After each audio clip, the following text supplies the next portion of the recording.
He cares about our growth. He promises to guide and teach. Commit to follows God faithfully. Walking with God through His Word. God will show us the way. He will change our lives. Walking with God brings His blessing. Walking with God requires agreement. Walking with God.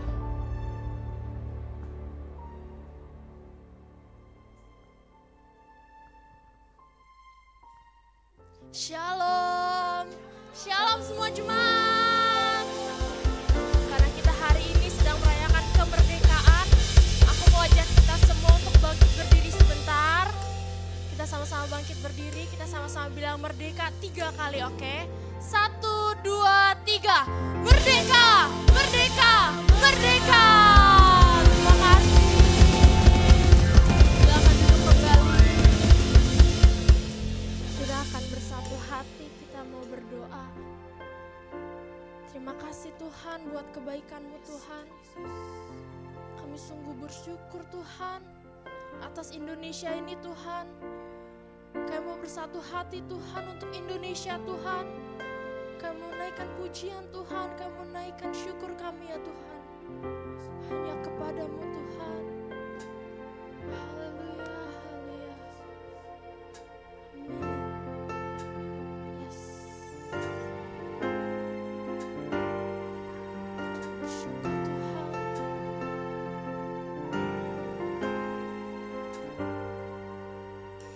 Syukur untuk semua rencana-Mu dan rancangan-Mu yang mulia. Dalam satu tubuh kami bersatu mencari duta kerajaan-Mu. Kami ucapkan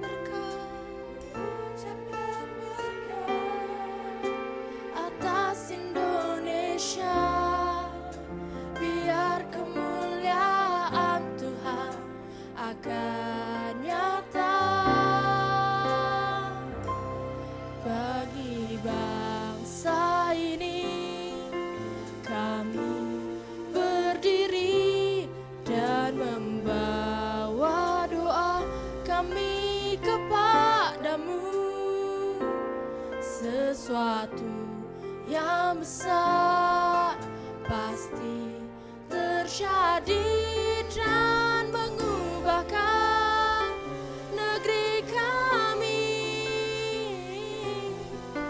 Hanya nama-Mu Tuhan ditinggikan atas seluruh bumi. Kami bersyukur Tuhan buat Indonesia.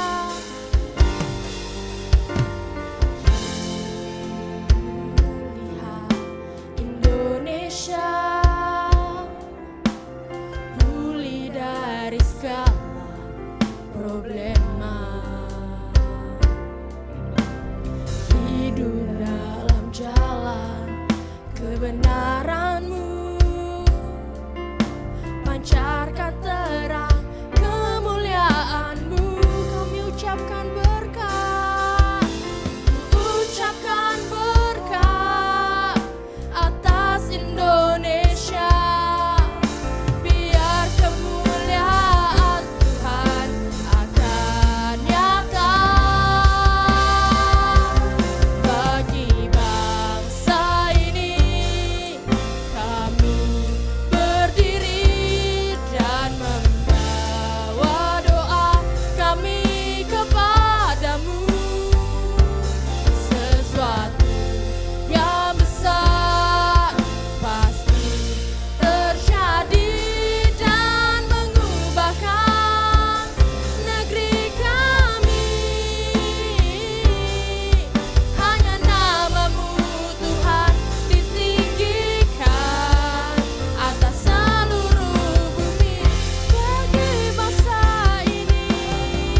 kami berdiri dan membawa Ini doa kami buat Indonesia Tuhan. kami kepadamu. Kami percaya Tuhan, Sesuatu yang besar lawatan-Mu di Indonesia pasti terjadi dan mengubahkan negeri kami. Hanya nama-Mu Tuhan ditinggikan atas seluruh bumi. Sama-sama dengan iman nyatakan, bagi bangsa ini. Kami berdiri dan membawa doa kami kepadamu. Tuhan, ini pernyataan kami. Sesuatu yang besar pasti terjadi dan mengubahkan negeri kami. Hanya nama-Mu Tuhan ditinggikan atas seluruh bumi. Bagi bangsa ini kami berdiri dan membawa doa kami kepadamu. Sesuatu yang besar pasti terjadi dan mengubahkan negeri kami.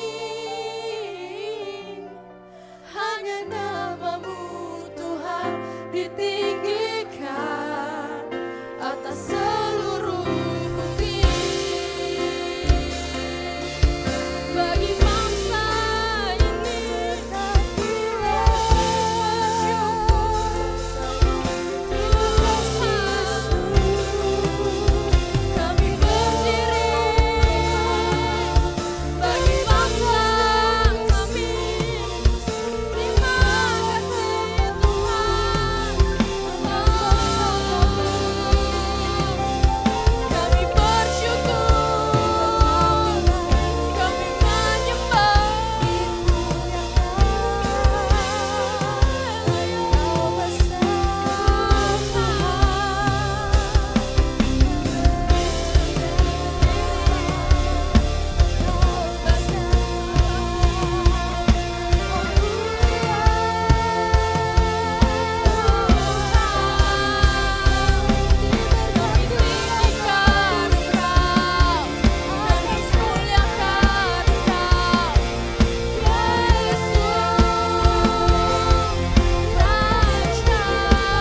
ini Tuhan. Curahkan berkat-Mu Tuhan untuk Indonesia Tuhan. Kemuliaan-Mu di Indonesia Tuhan. Kami tahu Tuhan hati-Mu ada di Indonesia ini Tuhan. Kami tahu Tuhan hati-Mu ada di bangsa ini Tuhan.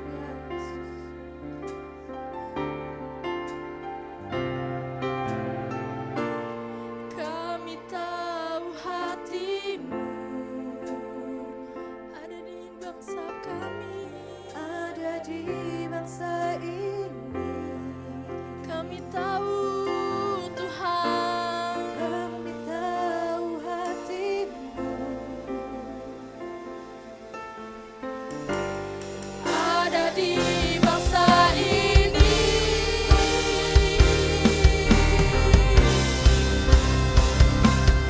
Bagi bangsa ini kami berdiri dan membawa doa kami kepadamu. Sesuatu yang besar pasti terjadi dan mengubahkan negeri kami. Hanya nama-Mu Tuhan ditinggikan atas seluruh bumi.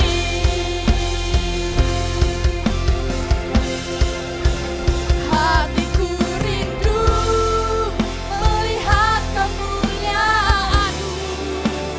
Hatiku rindu melihat curahan kuasa-Mu di tanah tercinta, negeriku Indonesia.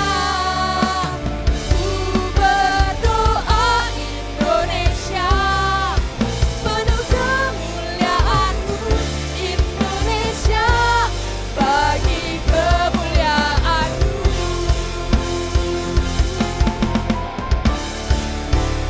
Hatiku rindu melihat kemuliaan-Mu. Hatiku rindu melihat curahan kuasa-Mu di tanah tercinta, negeriku Indonesia. Ku berdoa Indonesia, penuh kemuliaan-Nya Indonesia, bagi kemuliaan-Mu. Indonesia, bagi kemuliaan-Mu. Indonesia, bagi kemuliaan-Mu.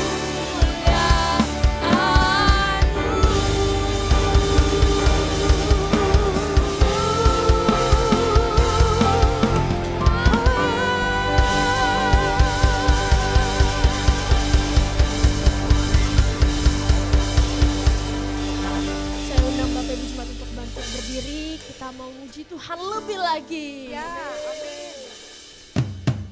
Kami percaya akan ada kebangkitan yang besar di Indonesia. Amin.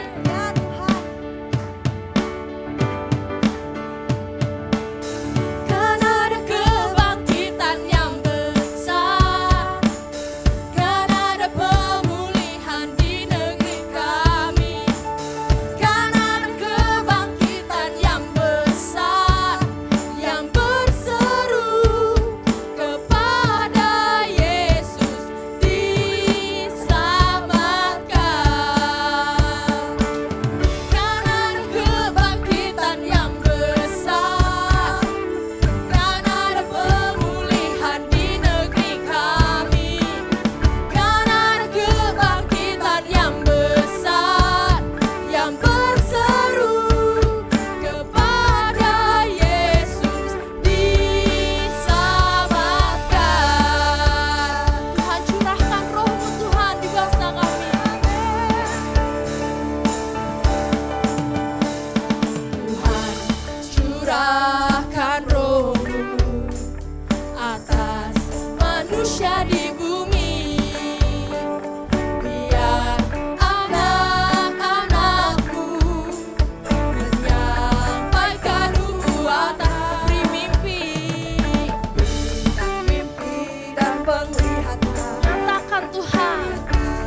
lebih keras. Bersuka di dalam Tuhan, bersuka di dalam Tuhan, bersuka di dalam Tuhan, bersuka di dalam Tuhan.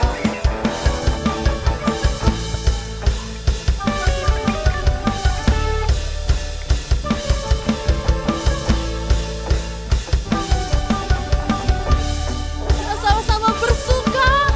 Amin. Kita sama-sama tepuk tangan ya. Kita nyanyikan bareng-bareng bersuka, oke? Amin.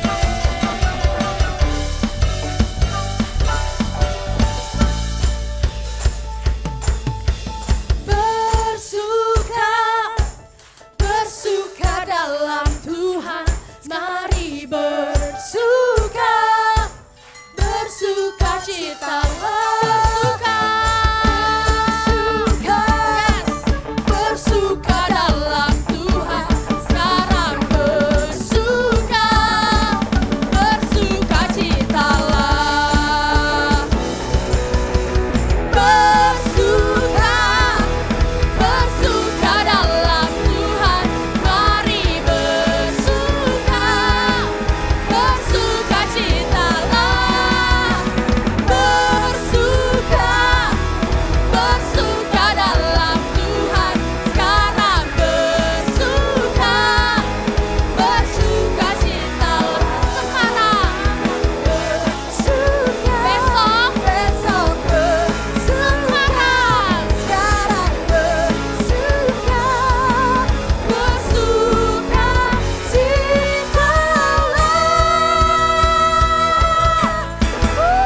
Haleluya. Berikan tepuk tangan yang mulia buat Tuhan.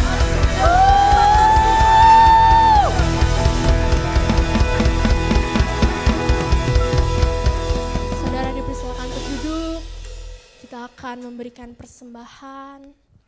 Persembahan dapat dilakukan dengan dua cara, yaitu amplop persembahan dan juga QR code.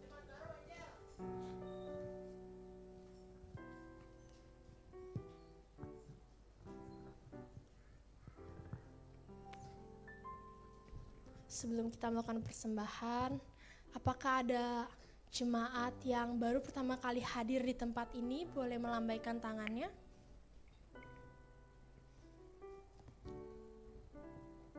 Oke, baik. Kalau gitu kita akan melakukan persembahan.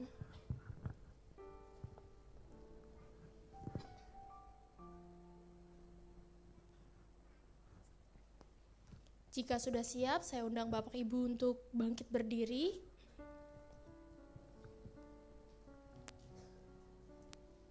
Dan kita akan mendeklarasikan persembahan kita. Dalam hitungan 1, 2, 3. Pada saat terbuka persembahan, kami percaya pintu surga terbuka dan berkat Tuhan dicurahkan. Saya menerima bisnis, pekerjaan, sekolah, dan kuliah yang lebih baik. Keuntungan, bonus, dan aset dilipat gandakan. Semua transaksi dibuat berhasil.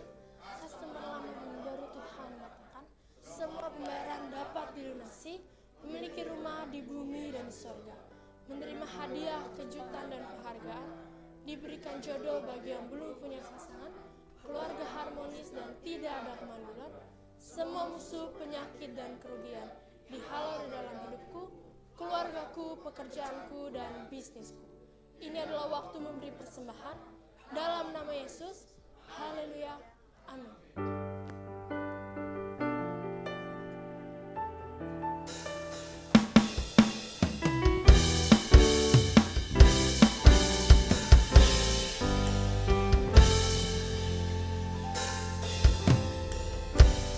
Kami rendahkan diri di hadapan-Mu,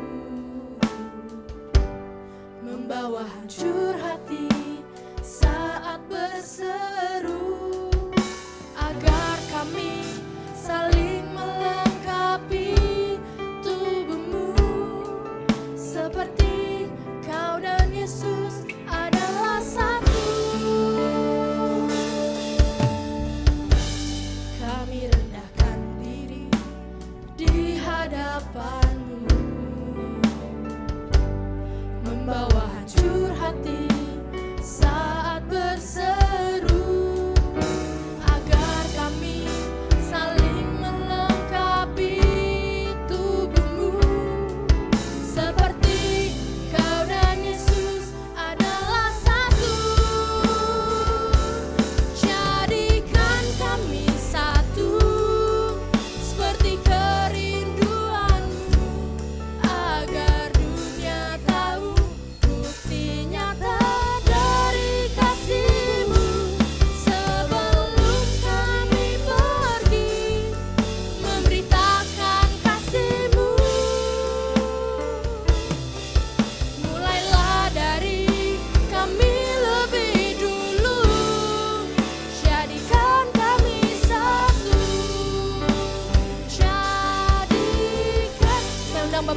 Bangkit berdiri. Agar dunia tahu bukti nyata dari kasih-Mu. Sebelum kami pergi memberitakan kasih-Mu. Mulailah dari kami lebih dulu, jadikan kami satu, jadikan kami satu, seperti kerinduan-Mu, agar dunia tahu bukti nyata dari kasih-Mu. Sebelum kami pergi memberitakan kasih-Mu. Mulailah dari kami lebih dulu, jadikan kami satu. Mari kita sembah. Tiara moya shadalala mayase. Tiara moya shadalala. Rekata karala maya shadalala mayase. Kriala maya shadalala maya la maya la mayase. Tiara la moya shadalala maya la. Mari angkat suara kita. Kita tinggikan Dia. Kita sembah Dia. Jangan ada yang berdiam diri. Shikaramoya shandaralalamu. Kami mau membangun mesbah di tempat ini Tuhan. Biar api Roh-Mu turun di tempat ini. Membakar setiap kami Bapa. Ini korban persembahan kami Tuhan. Yang kami naikkan Tuhan. Yang terbaik bagi kami Bapa. Kami mau lebih lagi menyukakan dan menyenangkan hati-Mu ya Allah. Shikaramoya lama. Hadirlah di tempat ini Tuhan. Hadirlah di tempat ini ya Aba Bapa. Kedahkan tangan-Mu atas setiap kami. Urapi kami dengan urapan yang baru. Karena kami sungguh sangat percaya Tuhan. Pada saat Engkau hadir di tengah-tengah kami. Kami percaya ada mukjizat terjadi. Ada kesembuhan ilahi terjadi. Ada pemulihan terjadi. Ada terobosan terjadi. Karamoya lama ya lama ya lama. Kira lama ya shadalala lama ya lama ya lama ya lama.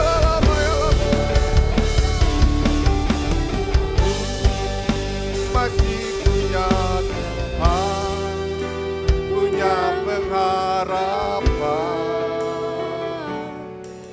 Aku tetap beriman Tuhanku, Yesus kekuatanku, Yesus kekuatanku. Aku masih punya Tuhan. Lebih lagi katakan, aku masih punya Tuhan, punya pengharapan. Aku tetap beriman Tuhanku, Yesus kekuatanku, Yesus kekuatanku. Aku masih punya Tuhan. Yesus, kami mau berharap padamu. Kami mau Tuhan berkenan kepadamu. Kami mau beriman kepada Engkau. Karena Engkau pengharapan kami, Engkau kekuatan kami, Engkau sumber kehidupan kami. Yesus kekuatanku, Yesus kekuatanku. Aku masih punya Tuhan. Aku masih punya Tuhan. Aku masih punya Tuhan. Beri kemuliaan buat Allah kita yang dahsyat. Katakan haleluya. Haleluya, haleluya, haleluya. Pengharapan kami hanya kepada Engkau Tuhan. Tidak ada Allah lain yang kami sembah selain daripada Engkau. karena Engkau sumber kehidupan kami. Engkau Allah yang bertata dan berkuasa di langit, di bumi, bahkan di bawah bumi Tuhan. Dan kami mau menyerahkan hidup kami hanya ke dalam tangan-Mu Tuhan. Biar Engkau yang bertata, Engkau yang menjadi raja di dalam setiap langkah kehidupan kami. Engkau yang memegang kendali kehidupan kami. Dan kami percaya Tuhan, Engkau yang tahu masa depan kami. Karena Engkau adalah Alfa dan Omega. Terima kasih Tuhan Yesus Kristus. Terima kasih untuk kesempatan yang Tuhan berikan kepada kami pagi hari ini. Sehingga kami boleh datang beribadah kepada Engkau. Kami mau terus mencari wajah-Mu. Kami mau terus dengar-dengaran kebenaran firman-Mu Tuhan. Urapi setiap kami Tuhan. Taruhkan telinga seorang murid kepada setiap kami. Untuk kami boleh mengerti Tuhan setiap kebenaran firman yang akan disampaikan Bapa. Bahkan Engkau juga secara khusus mengurapi hamba-Mu Tuhan. Pakai lidah bibir mulut hamba-Mu Tuhan. Untuk menyampaikan isi hati-Mu Tuhan. Mari Allah Roh Kudus, urapi secara khusus hamba-Mu Tuhan. Berikan kekuatan kepada hamba-Mu Tuhan. Taruhkan Tuhan kata-kata firman-Mu di dalam lidah bibir mulut. Untuk hamba sampaikan kepada umat-Mu di tempat ini. Dan biar setiap kebenaran firman yang disampaikan boleh menjadi kekuatan, boleh menjadi berkat, boleh menjadi jawaban doa atas setiap kami Tuhan. Terima kasih Tuhan Yesus Kristus. Terima kasih. Kami percaya Engkau yang sudah memilih kami. Engkau yang sudah membuat kami semakin hari semakin mendekatkan diri kepada Engkau.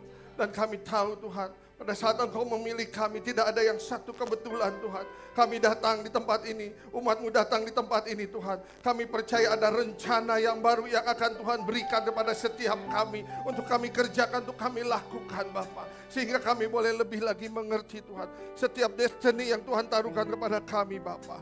Terima kasih Tuhan Yesus Kristus. Sekali lagi Tuhan, urapi secara khusus hamba-Mu Tuhan. Terima kasih pakai hamba-Mu dan sembunyikan hamba-Mu di balik salib-Mu Tuhan. Biar hanya Engkau yang di depan, Engkau yang memimpin kami. Hanya Engkau Tuhan yang menonjol Tuhan di depan kami Bapa. Kami ada di belakang dan semakin hari Tuhan Engkau yang semakin besar, semakin hari Engkau yang semakin dipermuliakan Bapa di tempat ini. Terima kasih Bapa. Terpujilah ya Allah kami yang hidup. Hanya di dalam dan demi nama Tuhan Yesus Kristus kita yang siap belajar dan diberkati oleh Tuhan. Haleluya, sama-sama katakan amin. Silakan duduk Bapak Ibu Saudara. Shalom.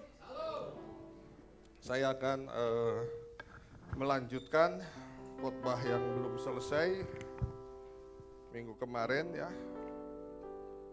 Masih outline-nya boleh? Bukan ini Bang, yang masih Becoming King yang bagian kedua. Masih dalam serial Rise and Shine bagian yang ke-17 ya. Dan diberikan judul Becoming King bagian yang kedua. Sebelum saya melanjutkan, saya mau mereview dulu sebentar. Ya, mungkin ada Bapak Ibu yang minggu kemarin nggak hadir dan juga sekalian merefresh. Mungkin ada Bapak Ibu yang sudah lupa khotbah dari minggu kemarin ya. Kita akan langsung sama-sama membuka firman Tuhan. Ini review dulu sebentar ya. Di dalam 1 Petrus 2 ayat yang ke-9. 1 Petrus 2 ayat yang ke-9. Yang sudah ketemu katakan merdeka. Masih belum ada yang ketemu ya. Kita sekali lagi 1 Petrus 2 ayat yang ke-9. Yang sudah ketemu katakan merdeka.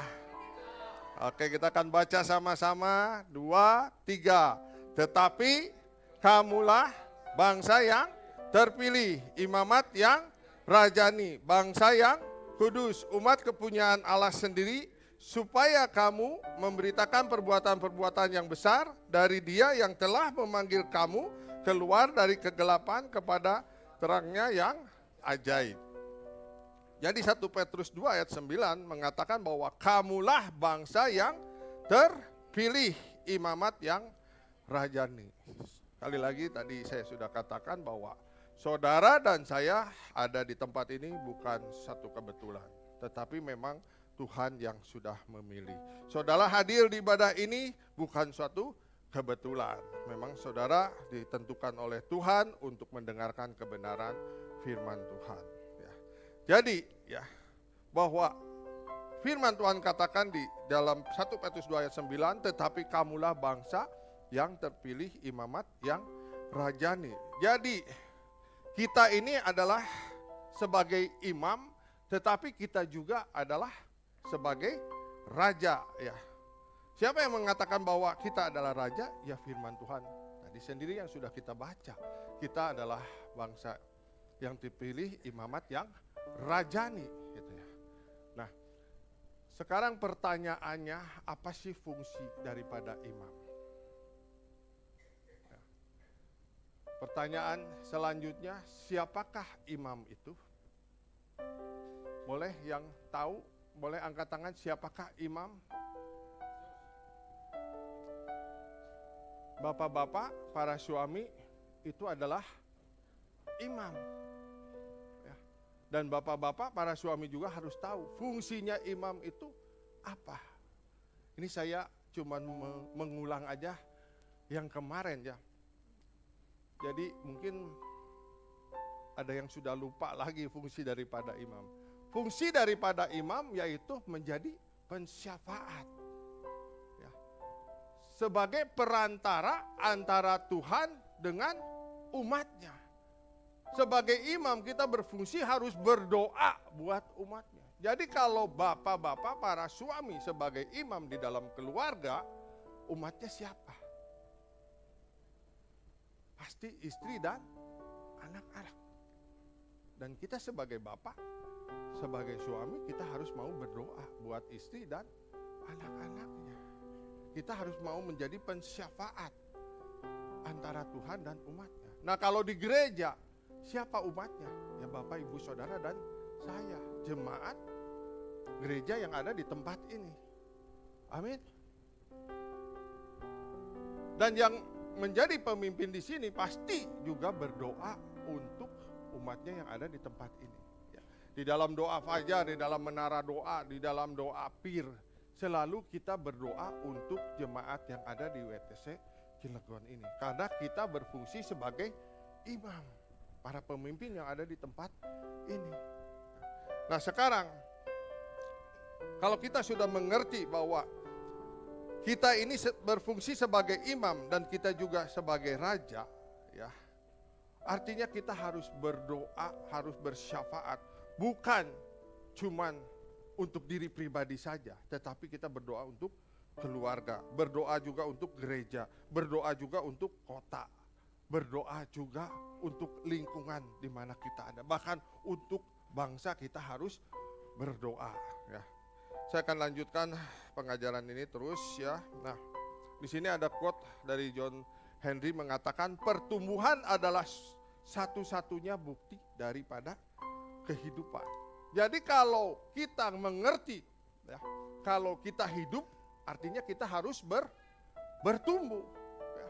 Satu pohon, ya, kalau dikatakan hidup, artinya setiap tahun dia harus bertumbuh. Bahkan lama-kelamaan dia harus menghasilkan buah. Begitu juga dengan setiap kita. Ya. Di sini kita diajar, makanya kita ada di WTC yang artinya World Transformation Church. Artinya ada suatu perubahan. Ya. Ciri daripada pertumbuhan tentunya ada suatu perubahan. Ya. Dulu mungkin kita tidak mengerti kebenaran firman Tuhan. Tetapi pada saat kita mengerti kebenaran firman Tuhan, kita dituntut untuk adanya suatu perubahan. Dulu kita tukang marah-marah. Sekarang kita harus menjadi pemurah. Kita harus panjang sabar. Dulu mungkin kita pelit, tidak suka membeli. Tapi setelah kita mengenal kebenaran firman Tuhan, kita bertumbuh, kita menjadi orang yang murah hati, yang suka memberi. Ya.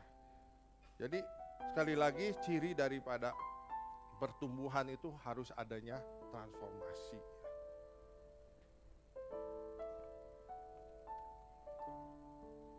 Nah, ada 3 level jemaat di sini.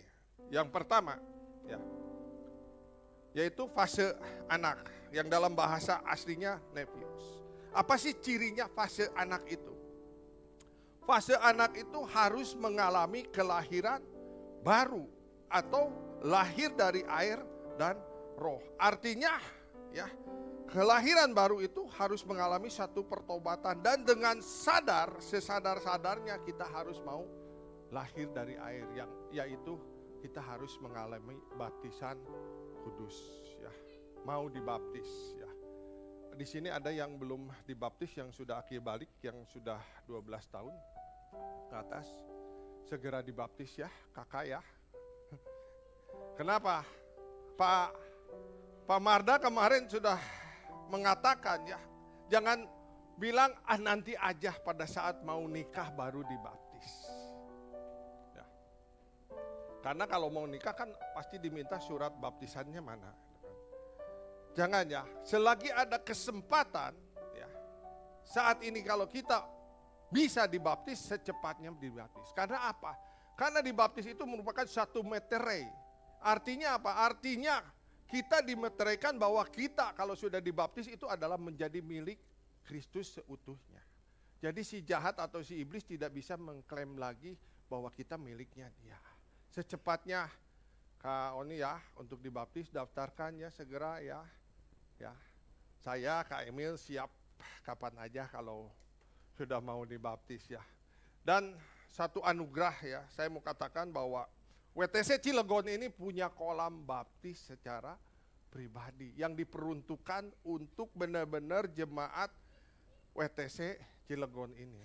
Pak Denarso membuat di rumahnya kolam baptis. Kok nggak ada tepuk tangan buat kemuliaan nama Tuhan. Pak Denarso benar-benar membuat kolam baptis, jadi kita ini secara apa ya, boleh dikatakan privasi kita punya gitu untuk kolam baptis. Tetapi yang menyedihkan, setiap minggu itu yang dibaptis bahkan dari denominasi lain. Ya. Bukannya nggak boleh, Pak Denarso aja yang membuat kolam baptis itu membuka dirinya untuk semua gereja baik yang ada di Cilegon maupun yang di Serang, silahkan kalau mau baptis di tempat Pak Denarso. Nah yang menjadi pertanyaan, kenapa kok jemaat WTC Cilegon sekarang sudah lama sekali nggak ada mengadakan baptisan? Jangan-jangan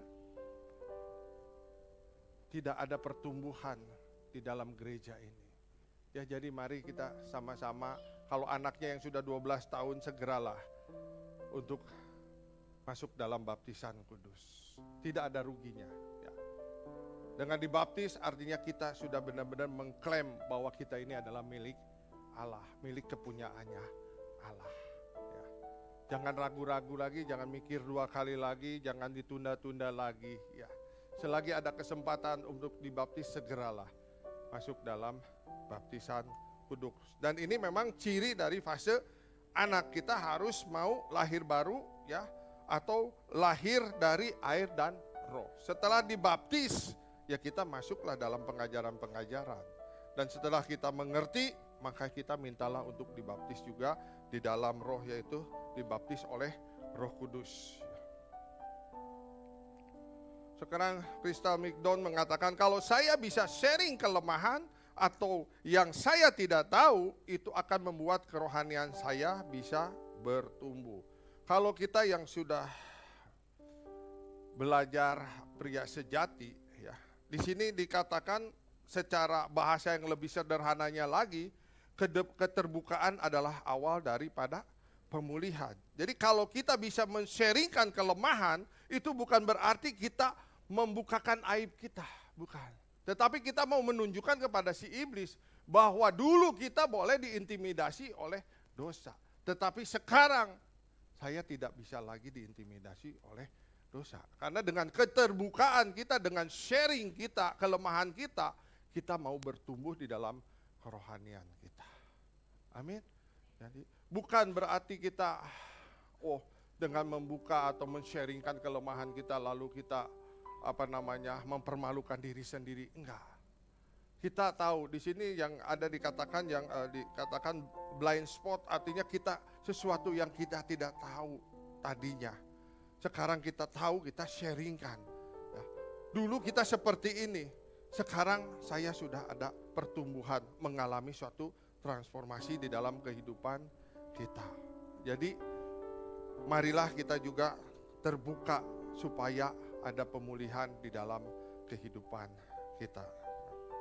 Setelah fase anak, yang kedua kita masuk di dalam fase putra atau fase yang dewasa atau yang sudah akil balik, yang dalam bahasa aslinya disebut huios ya. Kalau kita baca di dalam Galatia 4 ayat 1 sampai 5 ya. Saya akan bacakan aja biar cepat. Di sini dikatakan Galatia 1, yang dimaksud ialah selama seorang ahli waris belum akil balik, sedikit pun ia tidak berbeda dengan seorang hamba. Sungguh pun ia adalah tuan dari segala sesuatu, tetapi ia berada di bawah perwalian dan pengawasan sampai pada saat ia telah ditentukan oleh Bapaknya. Ini ayat yang ke-1 dan ke-2 ini menceritakan fase tentang anak. Tidak ada bedanya dengan seorang hamba. Kenapa? Karena dia belum akil balik, belum dewasa. Contohnya yang paling mudah ya. Kalau kita punya anak masih usia 2 atau 3 tahun tapi sudah bisa bicara ya. Pasti di rumah itu pasti ada kulkas ya. Dan orang tuanya pasti menyimpan makanan atau minuman yang enak yang disiapkan buat anaknya, buat keluarganya. Nah, anak yang belum dewasa ya, enggak bedanya dengan seorang hamba. Pada saat dia mau makan makanan yang ada di kulkas atau mau ngambil minuman yang ada di kulkas, pasti dia minta dulu kepada walinya atau kepada susternya yang menjaga ya. Dia nggak bisa ngambil sendiri ya. Bahkan mungkin juga ya hambanya atau susternya lebih dulu mengambil makanan yang disiapkan buat anaknya gitu ya. Walinya atau hambanya itu lebih gercep daripada anaknya itu. Nah, ini ciri daripada seorang anak. Dia enggak beda dengan hamba. Tetapi kalau sudah dewasa, sudah menjadi putra, perlu enggak dia minta lagi kepada pengawasnya atau kepada susternya untuk mengambil makanan dari kulkas? Enggak perlu ya. Dia tinggal buka kulkas aja, apa yang mau dia ambil, dia makan, apa yang dia mau minum, dia minum gitu. Enggak perlu lagi izin segala macam. Karena apa? Karena dia tahu bahwa dia adalah ahli waris. Walaupun mungkin yang menyiapkan adalah orang tuanya. Dia tahu bahwa di dalam kulkas itu adalah makanan punya dia juga. Punya orang tuanya, punya dia juga. Nah, inilah bedanya antara anak dengan putra. Makanya di dalam pertumbuhan jemaat, kita level harus semakin naik. Dari anak kita menjadi putra, menjadi dewasa. Dan ciri-ciri orang yang sudah dewasa pastinya sudah mengalami terobosan. Seperti kalau kita lihat visi dari gereja ya, membangun jemaat yang kudus, dewasa dan mengalami terobosan. Jadi jangan kita mau di level anak terus. Karena kalau di level anak kita nggak beda jauh dengan hamba. Tetapi kalau kita naik level menjadi dewasa, kita adalah benar-benar pemilik ahli waris dari kerajaan Allah. Apa yang ada di surga kita bisa ambil. Apa yang ada di surga kita bisa miliki.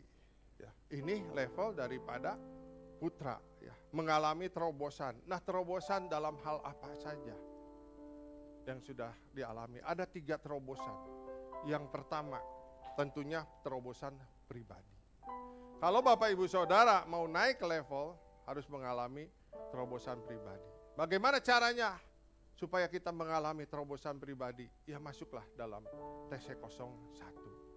Ya, di sini kita nanti akan diajarkan, dimuridkan bagaimana kita mengenal Kristus secara pribadi. Dan itu yang akan membuat pertumbuhan kerohanian kita menjadi naik. Terus terobosan apa lagi? Kalau kita sudah menjadi dewasa, terobosan di dalam keluarga. Ya. Dan puji Tuhan di sini juga ada TC07. Kalau mungkin ada keluarga-keluarga yang bermasalah, yang seringkali mengalami ribut di dalam keluarganya, masuklah TC07 supaya mengerti ya, bagaimana ya suami istri itu hidup dengan komunikasi yang baik, bagaimana suami istri itu saling menjaga, saling menghormati, supaya tentunya saya percaya yang sudah menikah ini pasti menginginkan di dalam rumah tangganya rumah tangga yang harmonis, rumah tangga yang bahagia. Betul nggak? Ya, nggak ada yang istilahnya keluarga yang pengennya kayak Tom and Jerry terus-terusan berantem terus-terusan saling kejar-kejaran gitu ya. Pasti semua berharap bahwa di dalam keluarganya adalah keluarga yang harmonis. Makanya kita harus mengalami suatu terobosan di dalam keluarga. Ya. Di sini juga kita diajarkan benar-benar masuk di dalam TC 07. Lalu terobosan apa yang ketiga? Terobosan di dalam keuangan. Ya. Ada juga pengajarannya masuk dalam TC 02. Bagaimana kita nanti akan diajarkan untuk mengelola keuangan, mengelola berkat Tuhan. Ya.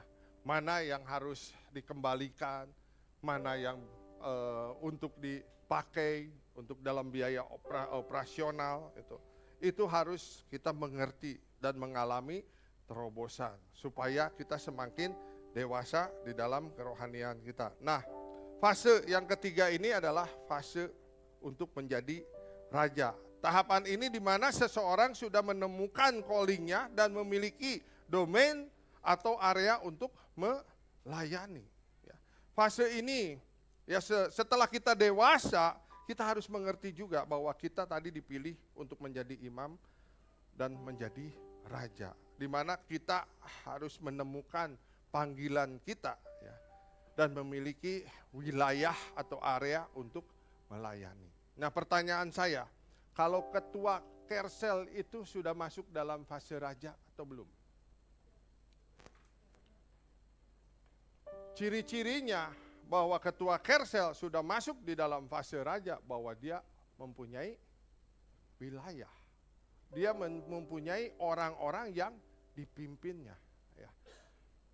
Ini fase raja itu bukan berarti wah kita harus jadi raja seperti dalam pemerintahan atau dalam kerajaan yang ini. Tetapi kita diajarkan asal kita menjadi memiliki domain atau memiliki wilayah, maka kita masuk dalam fase raja. Begitu juga dari koordinator-koordinator yang ada di tempat ini. Koordinator musik, koordinator doa, koordinator ibadah raya, itu sudah masuk di dalam fase raja. Makanya jangan cuman kita mau sebagai jemaat saja.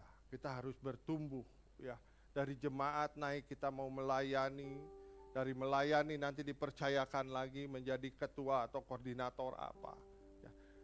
Kita akan terus belajar. Kenapa sih kita harus masuk dalam fase raja ini? Kita lanjut dulu ya. Nah, di sini Sinclair mengatakan seseorang bisa bertumbuh secara rohani kalau dia mau menyelaraskan hidupnya sesuai dengan firman dan mengambil tanggung jawab dari setiap kebenaran yang dia pelajari. Fase dewasa ini yaitu fase di mana berani mengambil tanggung jawab ya dari apa yang diberikan oleh Tuhan kepada setiap kita. Makanya kita juga harus berani mau mengambil tanggung jawab yang diberikan. Mungkin Tuhan saya nggak mampu, kita percaya ada Roh Kudus yang bisa menuntun kita.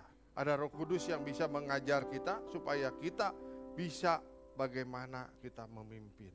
Bagaimana kita bisa diberikan hikmat untuk masuk di dalam terobosan demi terobosan dan kita bisa naik menjadi fase raja ini ya. Nah, ada dua orang hamba Tuhan. Saya cepat aja ya, ini masih mereview yang pengajaran dulu. Ada dua orang hamba Tuhan di mana mereka sama-sama berdoa, mereka sama-sama berpuasa. Memang mereka tinggal di kota yang berbeda. Tapi pada suatu saat dia bertemu di satu kota, ya, dia sama-sama mendapatkan tuntunan dari Tuhan bahwa kalau gereja mau bertumbuh, kalau gereja mau berkembang, maka gereja harus menguasai 7 pilar atau 7 disebut juga dengan 7 gunung atau 7 raksasa.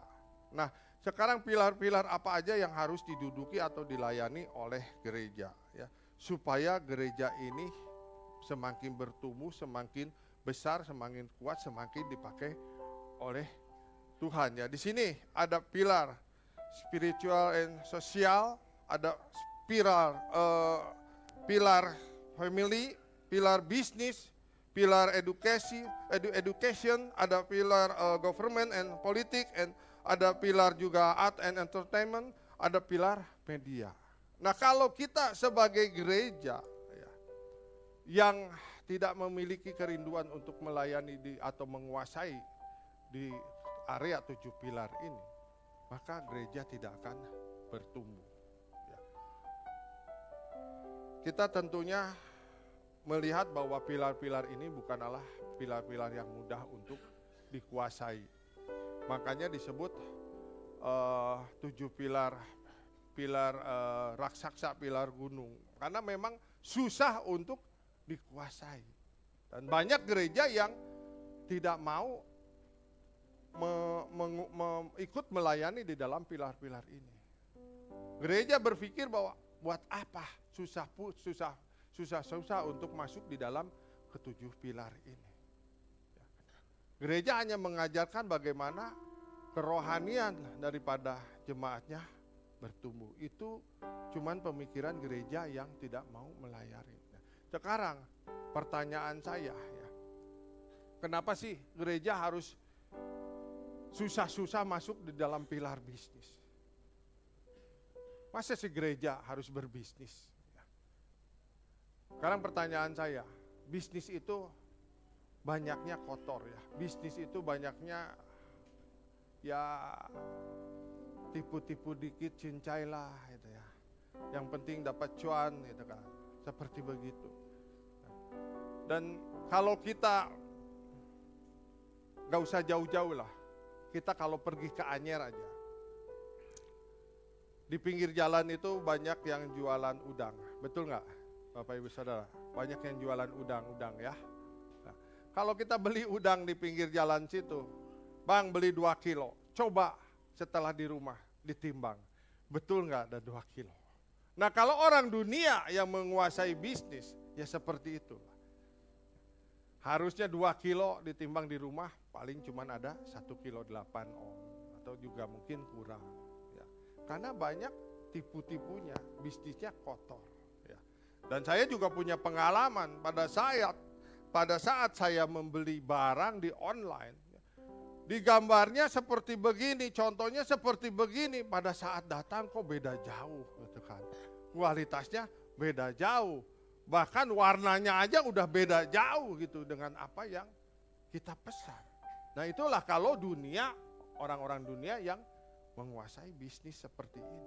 Makanya kenapa gereja harus masuk di pilar bisnis, supaya tadinya yang bisnisnya kotor harus menjadi bersih. Karena ada anak-anak Tuhan yang masuk di pilar ini. Kalau anak-anak Tuhan yang berbisnis pastinya dia akan apa adanya. Kalau ini barang yang ori pasti dia katakan ori. Kalau dia barangnya yang KW ya pasti dikatakan KW. Dia tidak mau menipu-nipu ya kepada pembeli ya. Barang yang KW dibilang ori, di barang bagus seperti begitu. Makanya kenapa sih sekali lagi gereja harus masuk di dalam bisnis. Dalam politik kita tahu bahwa politik itu jahat. Ya. Yang benar bisa jadi salah, yang salah bisa jadi benar. Makanya gereja harus masuk juga di dalam politik supaya politik yang jahat itu diganti, diubahkan oleh anak-anak Tuhan menjadi politik yang baik. Apalagi di dalam entertainment. Kita lihat, kita baca ya, banyak artis-artis yang terjerumus dengan hal-hal narkoba. Ya.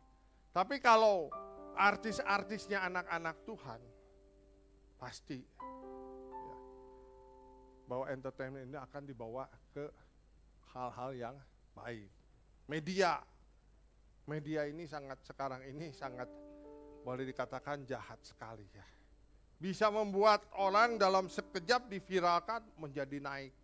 Tapi setelah naik bisa juga dalam sekejap dijatuhkan dengan cara-cara di media, di sosial media ini diviralkan dengan hal-hal yang gak baik. Netizen ini banyak dengan seenaknya dia bicara ya, tanpa dia pikirkan apakah itu menyakitkan, apakah itu membuat seseorang dirugikan secara besar-besaran.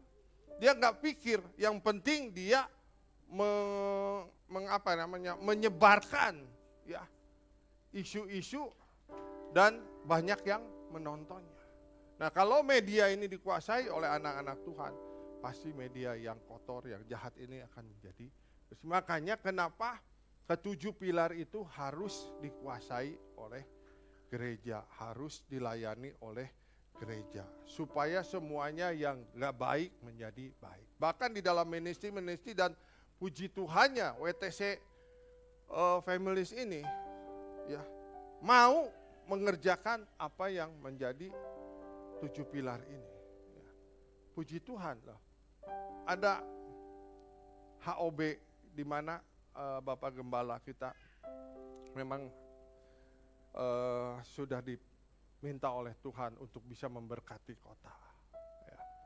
Ini artinya masuk di dalam apa yang menjadi kesulitan kota, gereja mau menghandle-nya, gereja mau menanganinya.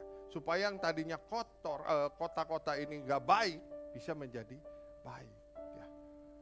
Ministry, ada ministry orang gila. Di kota-kota ada orang gila diambilin, yang dimasukin di dalam satu panti, dimandiin, dibersihkan, diajar, diberikan makan supaya mereka merasa diperhatikan, dan akhirnya banyak orang gila yang sudah sembuh karena ada ministry ini.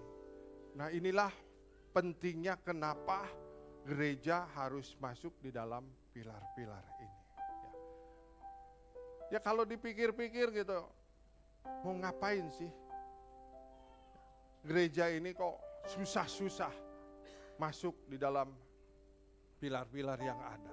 Tetapi sekali lagi, kalau Tuhan yang memerintahkan untuk bisa menguasai tujuh pilar ini, kenapa kita tidak melakukannya?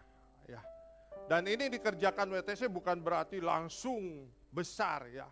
HOB itu bukan langsung besar. Bahkan Rumah Indonesia Sehat juga bukan langsung besar, tapi ada proses, ada step by stepnya yang harus dikerjakan. Dari mulai baksos, lalu buka klinik, lalu Tuhan percayakan kembali buka Rumah Sakit Indonesia Sehat. Ya, seperti itu prosesnya. Dan sekarang Tuhan meminta juga kepada senior pastor kita untuk membuka WTC, ada bank. Ya. Kok istilahnya gereja buka bank, ya. Tetapi kalau memang Tuhan suruh Bapak Gembala pasti akan kerjakan. Walaupun mungkin prosesnya susah, tidak mudah. Ya. Dan ini dikerjakan bukan langsung buka bank, tetapi buka juga pertamanya dari koperasi. Ya. Nanti kalau sudah Tuhan percayakan dari koperasi, maka akan terjadi bank. Untuk apa sih buka bank? Untuk bisa supaya memberkati jemaat yang ada. Kalau kita butuh sesuatu lebih baik kita kepada gerejanya atau kepada wadah yang ada daripada kita ke orang-orang dunia. Gitu. Seperti itu. Ya. Ini yang harus dikuasai oleh gereja supaya ya semua pilar-pilar yang ada ini benar-benar yang tidak baik menjadi baik. Ya. Ada dua paradigma dari gereja ya, dalam menyikapi atau dalam melihat ketujuh pilar ini. Yang pertama ada paradigma lama. Paradigma lama ini seperti Saul yang melihat raksasa. Seperti Saul pada saat melihat Goliat di hadapannya. Apa yang dilakukan oleh Saul? Dia lari menjauh. Pada saat dia melihat suatu masalah, pada saat dia melihat suatu persoalan, tujuh pilar, dia bukannya menyelesaikan masalah, tetapi dia menghindar. Pertanyaan saya, ada nggak gereja-gereja yang tidak mau terlibat dalam menghadapi masalah ini seperti Saul? Ada ya. Ada gereja-gereja yang malah menjauh dari masalah tersebut. Ya.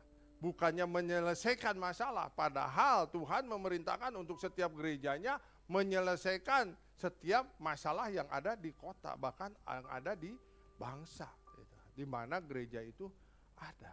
Ya.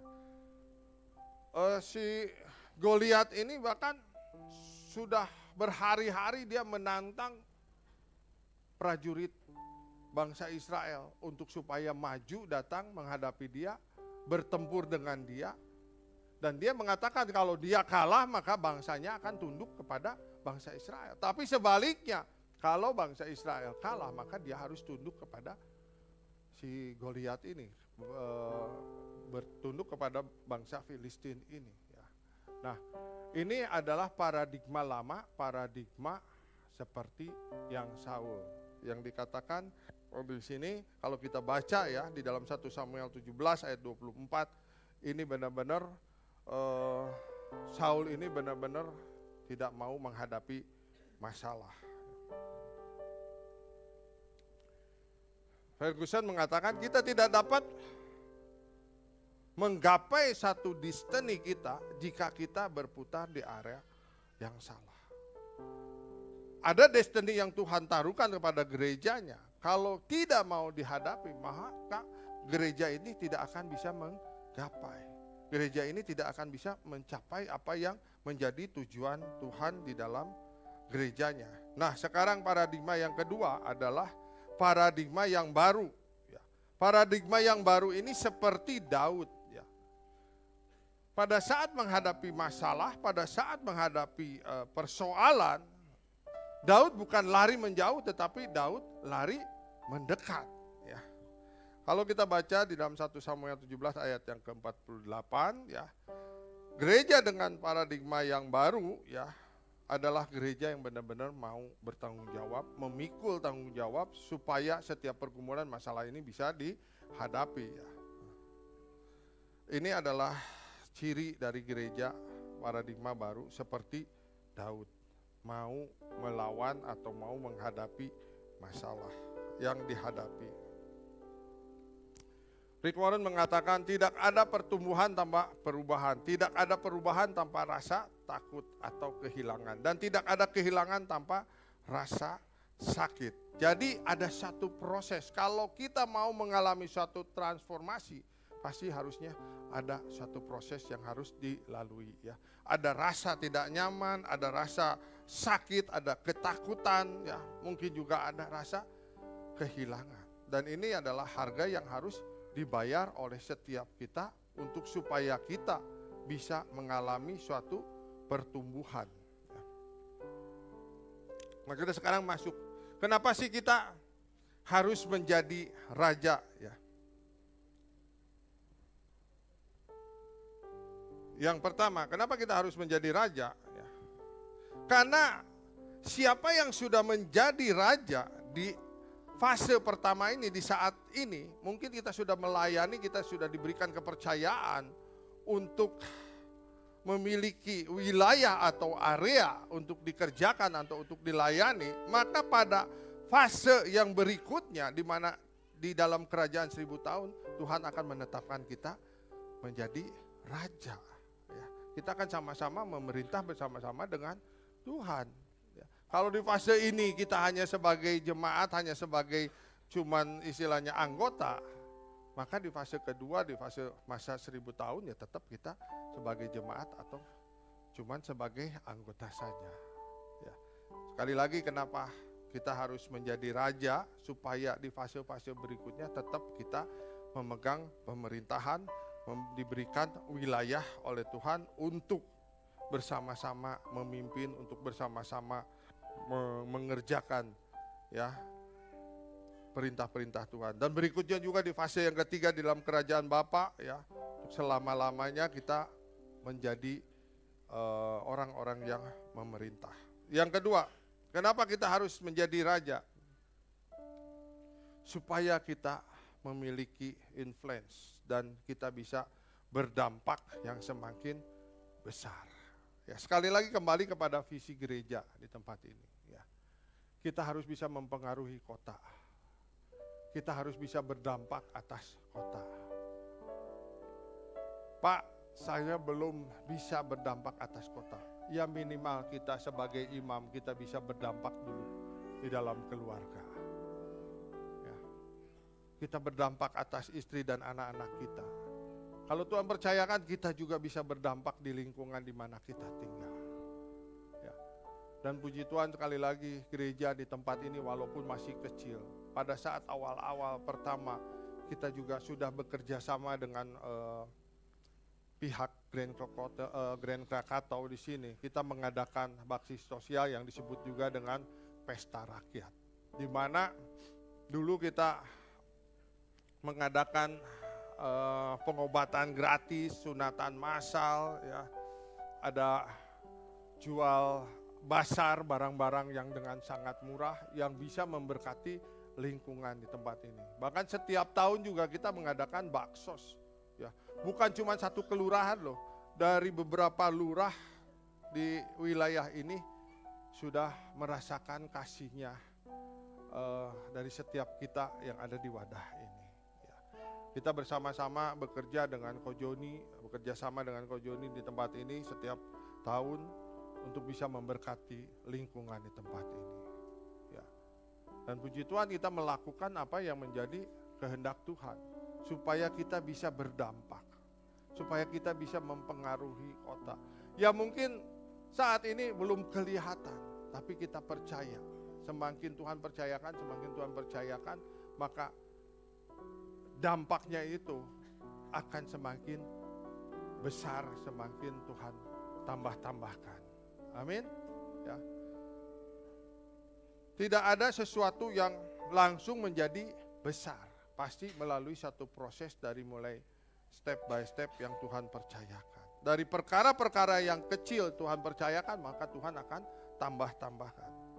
Yang ketiga, kenapa kita harus menjadi raja di sini? Untuk supaya bisa memperluas kerajaan Allah. Saudara mau di kota Cilegon ini semakin memperluas kerajaan Allah? Amin. Ya, makanya kita harus bisa mempengaruhi kota, bisa berdampak atas kota supaya kerajaan Allah semakin diperluas. Ya. Apalagi kita sekarang ini masuk di dalam masa Pentakosta, ya, di mana ini adalah masa-masa Pentakosta yang terakhir disebutnya juga, ya, dan yang terbesar. Dan kita percaya di masa Pentakosta ini Tuhan mencurahkan rohnya secara besar-besaran sehingga kebangunan rohani itu terjadi. Ya, kita berdoa saja supaya di kota di mana kita ada ini, di Cilegon ini, ya, akan terjadi pertobatan yang luar biasa. Amin. Akan terjadi penuaian yang luar biasa, sehingga nanti kita tidak akan lagi melihat kursi-kursi yang kosong. Ya. Tuhan percayakan jumlah bilangan jiwa-jiwa lebih lagi ada di PTC Cilegon ini. Ya. Dan ini adalah bentuk daripada kita mau mengambil tanggung jawab untuk melayani di 7 pilar. Tuhan pasti akan percayakan pada setiap kita. Tony Evans mengatakan Tuhan akan menemukan kamu dimanapun kamu berada untuk membawamu ke tempat yang Tuhan tunjukkan. Segimana kita menolak, segimana kita menghindar, mata Tuhan ada di mana-mana. Tuhan pasti menemukan setiap kita. Kalau Tuhan sudah menunjuk kita, kita tidak bisa menghindar. Jangan kita seperti Yunus. Ya. Diperintahkan oleh Tuhan, dia menghindar, akhirnya apa? Dampaknya dia harus ada di perut ikan selama 3 hari, ya. Dia berpuasa, tidak makan, tidak minum 3 hari, sampai akhirnya Tuhan bawa ke tujuan semula. Tuhan bawa ke tujuan awalnya. Ya. Kalau Tuhan juga sudah memilih tadi dari awal bahwa saudara dan saya ini adalah yang sudah dipilih oleh Tuhan ada di wadah ini, yuk kerjakan apa yang menjadi tujuan Tuhan. Jangan kita pernah mau menghindar. Ya. Karena pasti Tuhan menemukan setiap kita dimanapun kita berada. Jangan kita terus-menerus menolak. Kalau Tuhan sudah menginginkan supaya kita bergerak untuk melayani pekerjaannya Tuhan. Ya. Tuhan bisa mendesak kita dengan caranya yang ajaib seperti apa. Sampai kita benar-benar menyerah, sampai kita benar-benar mengatakan, ya Tuhan, saya mau mengerjakan apa yang Tuhan mau. Ya. Jangan pernah lagi menghindar. Kalau sudah ditunjuk oleh Tuhan, yuk kita katakan mau saja. Tuhan, ini aku, pilihlah aku dan utuslah aku. Ya. Jangan sampai, Tuhan ini aku, pilihlah aku, utuslah. Pinter kalau yang begitu. Kalau melempar tanggung jawab pinter ya. Tapi kalau mau, ini Tuhan tanggung jawabnya kasih ke saya. Pada menghindar. Oke, lanjut.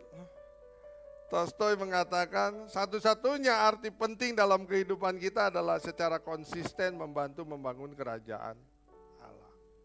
Untuk membangun kerajaan Allah itu tidak bisa instan ya. Jadi harus konsisten kita mau mengerjakan satu persatu ya. Mungkin dari hal-hal kecil kita kerjakan secara konsisten, maka semakin lama semakin besar pengaruhnya untuk membangun kerajaan Allah. Dan yang keempat, kenapa sih kita harus menjadi raja di sini? Supaya kita bisa memerintah, sehingga bisa menyelesaikan amanat agung dan menguasai bumi yang ditulis di dalam Matius 28 ayat 18 sampai 20. Jadikanlah semua bangsa muridku, baptislah dia di dalam nama Bapa, Anak dan Roh Kudus, dan ajarlah mereka. Ya. Artinya setelah dibaptis kita harus mau masuk di dalam pemuridan. Ya. Dan kita memang harus mengerjakan amanat agung. Amanat agung itu adalah suatu perintah dari Tuhan. Apakah perintah ini hanya untuk pendeta saja? Halo Bapak Ibu? Untuk mengerjakan amanat agung apakah hanya pendeta saja yang harus mengerjakannya? Jadi siapa yang harus mengerjakan? Kita semua ya untuk mengerjakan amanat agung. Bawa orang-orang untuk dimuridkan, bawa orang-orang untuk dibaptis supaya mereka mendapatkan keselamatan yang sempurna. Nah ini ada slide yang paling disukai oleh jemaat, yaitu slide yang terakhir. Bill Bright mengatakan tidak ada panggilan yang lebih tinggi atau keistimewaan yang lebih besar dari seseorang yang terlibat untuk memenuhi amanat agung ya. Jadi tidak ada panggilan yang lebih tinggi atau keistimewaan yang lebih besar dari seseorang yang terlibat di dalam memenuhi amanat agung. Ini adalah sesuatu yang penting, ini adalah sesuatu yang istimewa kalau kita mau memenuhi panggilan Tuhan mengerjakan amanat agung. Amin. Saya panggil WL Singer untuk maju ke depan.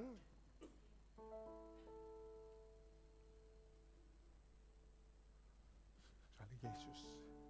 Tangkat pujian. Sekali Yesus. Sekali Yesus. Sekali Yesus. Di mana di ya? Tangkat pujian. Sekali Yesus, selamanya Yesus, harapanku tak akan hilang, karena kasih-Nya sekarang ku ada. Oh Yesus, ku cinta Kau selamanya. Sekali Yesus, selamanya Yesus, harapanku tak akan hilang, karena kasih-Nya sekarang ku ada. Oh Yesus, cinta Kau selamanya. Kita angkat pujian ini dari Allah.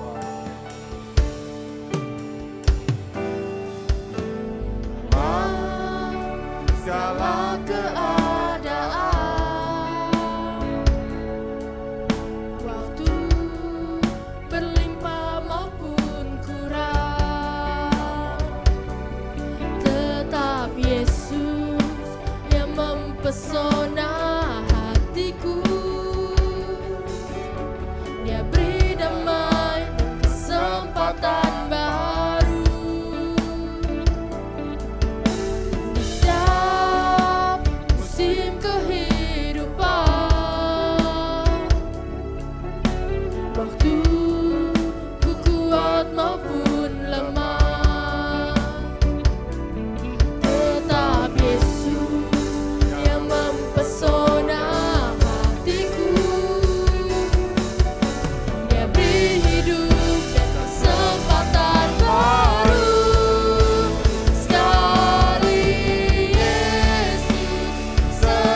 Terima kasih Tuhan.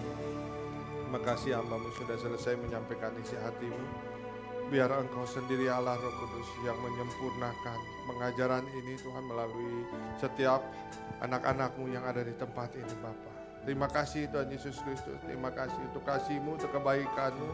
Terima kasih Bapa, Engkau yang terus memimpin kami Tuhan. Untuk kami semakin hari kami boleh semakin naik di dalam level kerohanian kami. Semakin didewasakan. Supaya setiap kami boleh mengalami terobosan dari satu anugerah ke anugerah lain. Supaya setiap kami boleh mengalami terobosan dari satu kemuliaan ke kemuliaan yang lain. Dan hamba-Mu berdoa untuk umat-Mu di tempat ini Tuhan. Agar mujizat-Mu terus nyata Tuhan. Sehingga nama-Mu semakin hari semakin dipermuliakan melalui kesaksian-kesaksian anak-anak-Mu yang ada di tempat ini Tuhan. Mereka akan menyaksikan kebesaran Engkau. Mereka akan menyaksikan kuasa-Mu atas Engkau Bapa. Terima kasih Tuhan. Ini gereja-Mu, ini umat-Mu Tuhan. Bertahta dan berkaryalah Tuhan di tempat ini Bapa. Biarlah Engkau yang semakin hari Tuhan semakin memimpin gereja-Mu ini Bapa. Hamba-Mu terbatas Tuhan. Hamba-Mu tidak mampu tanpa Engkau yang memimpinnya Bapa. Terima kasih Allah Roh Kudus. Terima kasih Tuhan. Terima kasih. Hamba-Mu sudah selesai Bapa. Kiranya Engkau yang terus mengurapi kami semua Bapa.